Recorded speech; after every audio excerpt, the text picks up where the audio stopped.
Hey everybody, this is Matt from Lasso Procurement.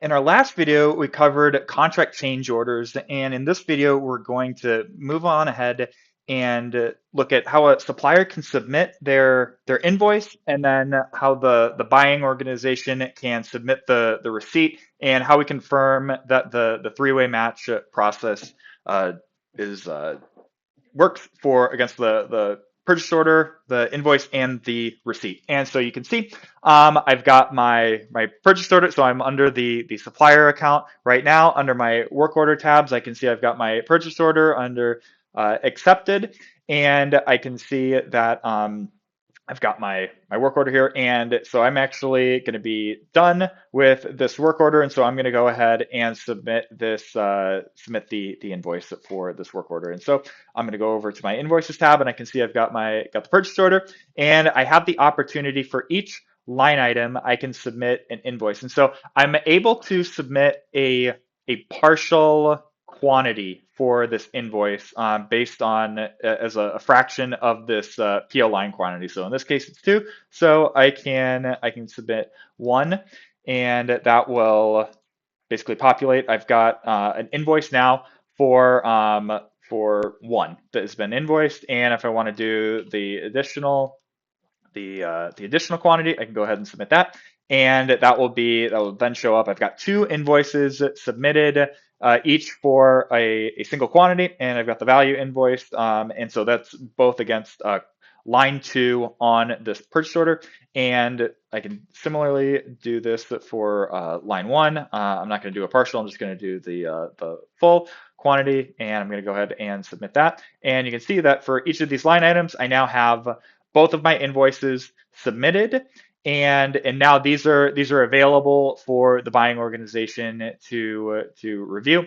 And just a quick reminder that to make sure that if you're the supplier, that you have the org admin has granted the permissions to be able to submit invoices for the individual that you want submitting invoices to the customer. So I'm going to go back under to the buying organization, and I'm going to remember I need to go under the account that has the permissions uh, to submit a receipt against a contract. And so, and that, again, that's configured by the organization's admin. So I'm going to go and basically, so I'm now under the buying organization's account, and under the user that has the permissions for the receipts. And so I'm going to go under the receipts tab, and I can see that. So under here, I can see those invoices that the supplier just submitted, and I can see that. And so while the supplier can submit an invoice that is a fraction of the purchase order line quantity, the receipt and the invoice must line up exactly. So for instance, if I submit a receipt for 2, that will go through and it'll generate an error, and it'll be you'll see the status rejected, and the reason will be the invoice and the receipt mismatch. So the receipts in the invoice are required to match. And so for this instance, I can see that the invoice was for quantity 1, so I'm going to submit that for 1, and then I'll be able to see that. So that was then accepted, and the invoice receipt PO matches, and I'm going to do the same for this line item, and then I can see that each of these. So for my purchase order line 2, I've got both partial invoices, and then I've got the receipts that then match, and I've got the status was accepted, and then I've got my payment due date, and these are all set to go to pay on November 12th.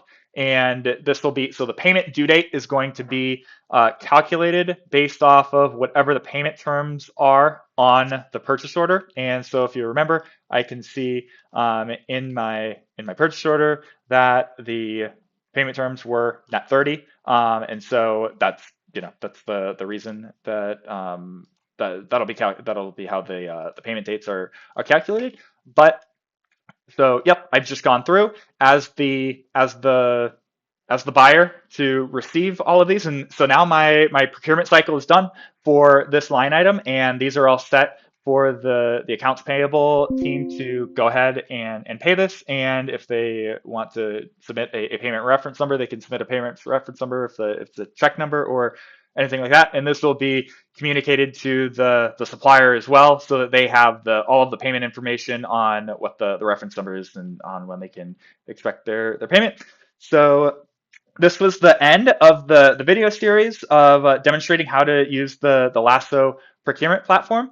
If there's any additional questions, feel free to drop us an email, or additionally, you can see that we have this little feedback tab up here. Love to hear anything any feedback that you have on features and workflow and how it works. And you just submit this, and this will go directly to us. But thank you.